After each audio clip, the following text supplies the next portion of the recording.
Hey folks, Jimmy here, aka Palette of the Dead. Welcome back to the channel and welcome to yet another getting started with the Age of Sigmar video. Now, as per usual with all these type of videos, if you like them, hit that like button, subscribe to the channel if you haven't already, and of course drop me a comment down below. Now, I would love to hear back from you guys. It goes a massive way to helping out channel too. So, this is the fourth part of getting into the Age of Sigmar with a strict budget of £200. Now, this is the same as the last three videos. I'm not obviously going to be spending the £200 because I do not have that kind of money to my name, but this is my personal choice of what you could get if you wanted to start with the Age of Sigmar on a strict budget of £200. Now obviously £200 is a lot of money, but there are obviously other choices. So if you're going to go GW, this is a £200 limit. If you were using third-party retailers, you will save money in the long run. I have used third-party pricing from Wayland Games. You do not have to use them. There are other great third-party retailers such as Wayland Games, Goblin Gaming, Broadsword Wargaming, Alchemist Workshop, and many more. Have a look around, find the one you think is right for you, and away you go. Have a bit of fun with it. You're going to get some good kits for your money, which is the main thing we're looking for. So with this one, obviously we have 3 armies from the Forces of Order that we have not done so far, so we're going to look at all 3 of them today. So this video may be slightly longer than the last couple, but we have 3 of them, as I say, to look at. We have the Lumineth Realmlords, Seraphon and Sylvaneth. Each army is very unique in looks and abilities. So, with all that said, let's get cracking. And firstly, we're going to start with the 3rd Elven race, the Lumineth Realmlords. Now, these chaps are a fairly newer range for the Age of Sigmar, so they can be a little bit more expensive. They have some wacky units, which some of them I haven't included, but they have some really good units available to them. But as per usual, we're going to start with the usual stuff, the Vanguard Lumineth Realmlords box set. This set includes a Sinari Calathar, or Cathalar, should I say, 5 Venari Blade Lords, 10 Aurelin Wardens, and 10 Aurelin Sentinels, which is really good. So 26 minis for £85 if you're buying from GW, or the usual £72.25 if you're buying it from third-party retailers on average. Really good value for money, in all honesty. 10 Aurelin Wardens is about £37.50 on its own from GW. So this box gives you 2 lots of them, and then the Venari Blade Lords, which are also around about the £37.50 mark. So you're saving a lot of money. You're getting minis for free, essentially, if you buy this box. So it works out far better in the long run if you're going to buy an army like this. Now, I personally then would add in some more soldiers to fight with, and that would go in the shape of some more Aurelin Wardens. They're 150 points to an army total, and they're very versatile, so you could use those, or if you wanted something a bit more ranged, you could go with this, or if you wanted something different, you could go with Sentinels. It is entirely your choice, but I personally would go with more of the Aurelin Wardens for the numbers. And then you're going to want something a bit more fast attack. I personally would choose Venari Dawn Riders. They're very cool. They're fast attack units, cavalry. They're nice. I have some of these. I genuinely love them. I think they're really good minis. So yeah, I personally would add them into it myself. And then, because of pricing more than anything, I'm going to add something slightly different. So this is a long range weapon, the Venari Starshard Ballista. It's more of a artillery piece, so you are going to be a bit more kind of stuck where it is, but it has a long range to it, which is always very handy when you're fighting these big battles, but it could be really good fun for you. So really good stuff there. Now, if you were to buy all of this from GW, it uses up bang on £200 of that budget, but If you were buying it from a third party retailer, it's close to around about the £176 region, and it gives you a 940 point army. Now obviously this army is below the 1,000 point mark, where some of them have been way above it, but if you're using a third party retailer and you want to get above that 1,000 points unit cap or anything like that, and you want to get above that army price point, points point, then get yourself an Alarith Stone Mage. Gets you very, very close to that £200 limit, but it takes you over about 1,000 points. So, and they're pretty damn cool looking, in my honest opinion. Then we're going to move on to the second army from this video, the Silverneth.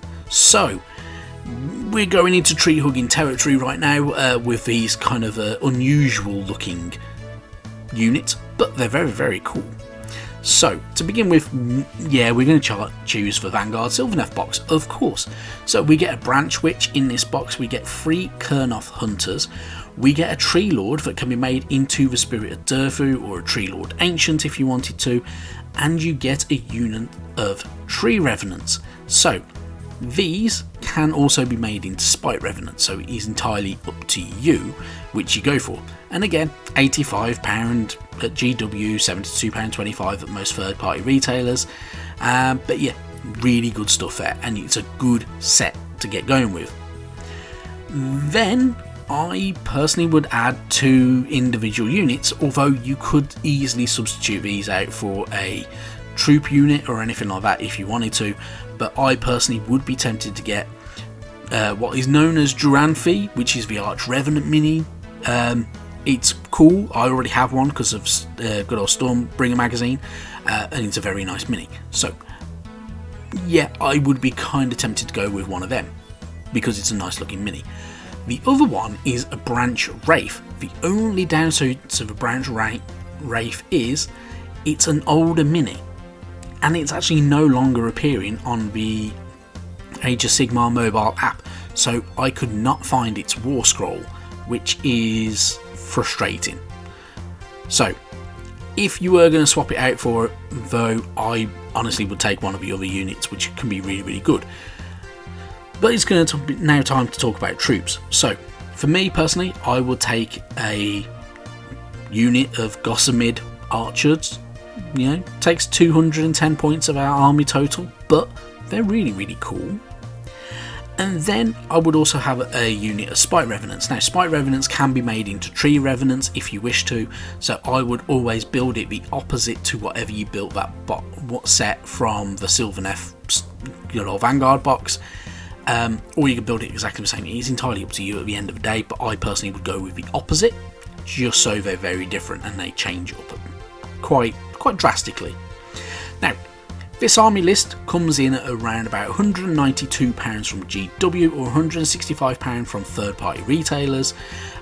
Gives you 1,190 points, but obviously you can't add into it that Branch Wraith, which is a bit annoying.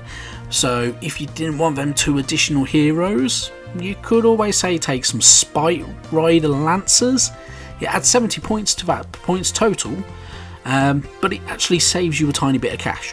So not much, but a little tiny bit, but they're really, really cool. So definitely food for thought. And then obviously we are left with the one last faction, which we not long ago received an update for, and that's for Seraphon.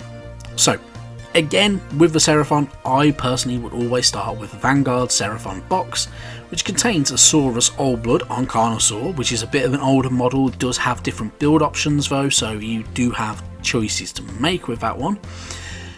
You also get 3 Croxigors and 10 Saurus Warriors. These are all really cool. I genuinely do have a bit of a soft spot for the Seraphon. They always look really good, and for £85 you're getting a decent amount of them. It's not too bad, and the usual £72.25 if you're buying it from a third party and such like, but you know, it's a good amount of units. And then I personally would want to add in the Raptidon Hunters. So it does set you back 40 quid, but they are fast attack cavalry style units. Very, very handy and very unique looking. So very versatile for your army.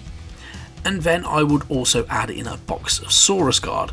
It's an older box, but it contains 15 minis.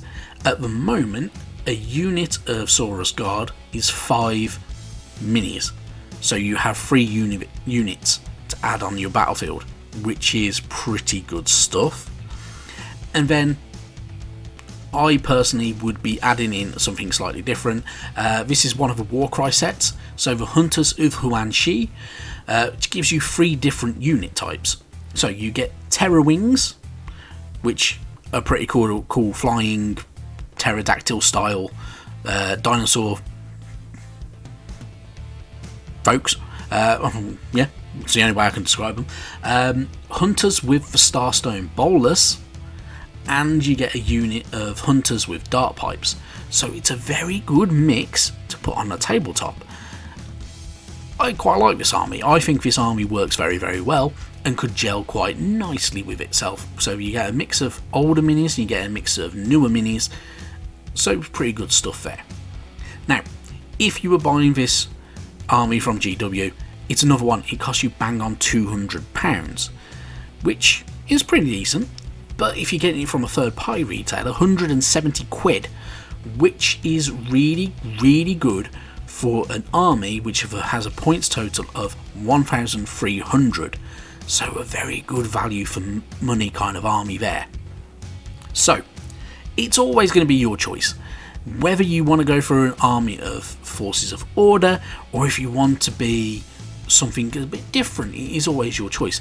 Now, that's 9 factions for the Forces of Order that are looking to be the saviours of the mortal realms.